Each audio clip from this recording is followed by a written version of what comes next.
Muajt e fundit SPAK ka ndërmarrë operacione të rëndësishme kundër krimit të organizuar, duke demonstruar kapacitete në rritje në goditjen e grupeve kriminale ndërkombëtare. Megjithatë, një pyetje mbetet pezull mbi këtë institucion kyç të reformës në drejtësi. A është SPAK i gatshëm të përballet me testin e vërtet, hetimin e figurave me lidhje të forta politike?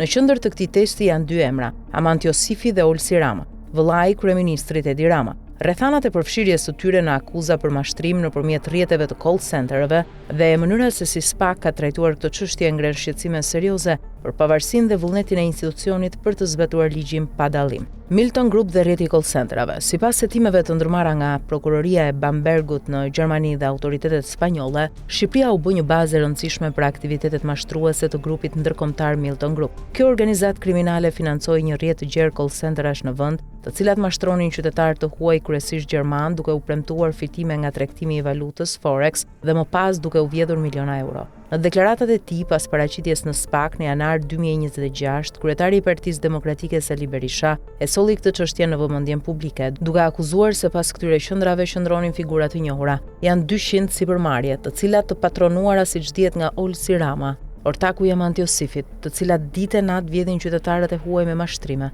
Deklaroi Berisha duke shtuar se kjo veprimtari kriminale mbështetej nga strukturat e policisë. Por çfarë ndodhi kur autoritetet shqiptare ndërhyn? SPAK mbrojtja dhe arratisja. Më 8-9 nëntor 2022 në Shqipëri u zhvillua një aksion i përbashkët i drejtësisë spanjolle, gjermane, Eurojust, SPAK-ut dhe policisë së shtetit. Objektivi ishin qendrat e mashtrimit. Megjithatë, zhvillimet pas këtij aksioni kanë ngritur dyshime serioze. Sipas një hetimi të publikuar nga Insider, dy të arrestuarit në këtë operacion, Erindi Pisciuli dhe Berlando Saracaj, deklaruan se Olsi Rama ishte shefi faktik, organizatori dhe drejtuesi i këtij aktiviteti në Shqipëri. Për më tepër, ata pohuan se Amanti Osifi ishte ortaku i tij. Por çuditërisht emri Olsi Ramës u hoq nga lista e personave të përfshirë nga drejtuesit e SPAK-ut dhe policisë. Në të njëjtën kohë dyshohet se Amanti Osifi, i cili ishte në kërkim nga drejtësia spanjolle, u njoftua paraprakisht për aksionin duke i mundsuar të arratisej në Dubai, ku ndodhet ende i lirë sot. Në fillim SPAK konfiskoi pasuri dhe e shpalli në kërkim Osifin, por më pas, sipas burimeve, hetimi për të u ndërprer dhe u fshi nga regjistri i çështjeve penale.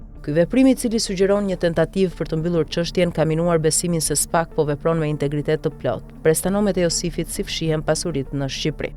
Ndërsa Osifi vazhdon të jetë i lirë në Dubai dhe ndërkombëtarisht të shpallur në kërkim, në Shqipëri pasuritë e tij mbeten të paprekura. Por ato nuk janë në emrin e tij. Skema e pastrimit të parave është e qartë. Prestanomet ish punonjës të call centerave, persona të tretë që mbajnë formalisht pronësinë, por që realisht punojnë për të.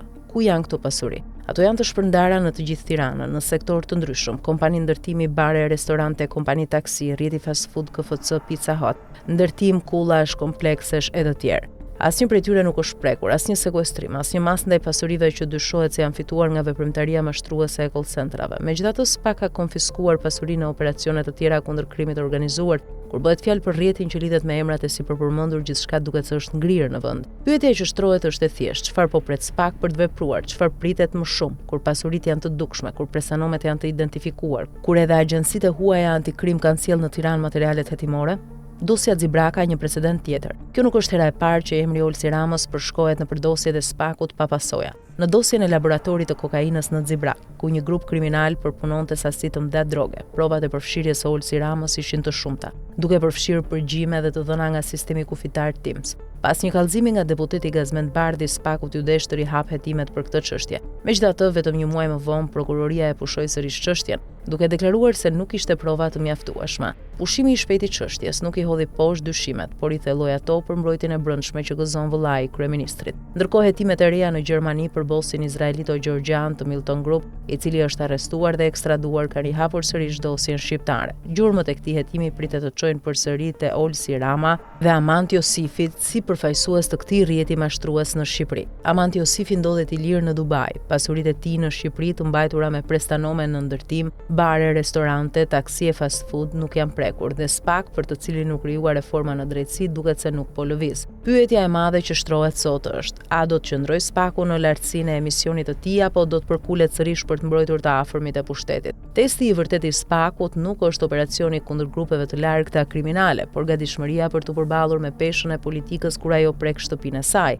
Nëse drejtësia gjermane dhe spanjolle kërkojnë të marrin në pyetje dhe të hetojnë Olsi Ramën dhe rrjetin e pastrimit të parave të Ahmat Josifit, veprimi i prokurorisë shqiptare do të tregojë nëse Shqipëria ka një sistem të vërtet të pavarur drejtësie apo vetëm një institucion që funksionon sipas interesave të momentit.